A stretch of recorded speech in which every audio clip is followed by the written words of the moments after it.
Hello everyone, welcome back to our YouTube channel. Today I'm back again with another Lensa AI video. Today I'm going to teach you how to log into Lensa AI account. Lensa AI is all-in-one photo and video editing app through which you can make your selfie even better. And today I'm going to teach you how to sign into this Lensa AI app. Firstly, in order to log into your Lensa AI app, I hope you all have downloaded the Lensa app on your mobile phone.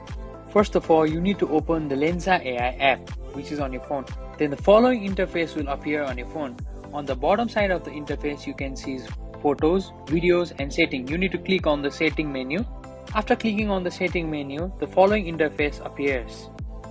And now on the first line, you can see sign in or create a free account. You need to click on that. Now you can either sign in with Apple or sign in with Google.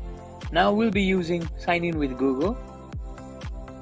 Then click on the continue. Then the Lensa AI app will take you to your Google account.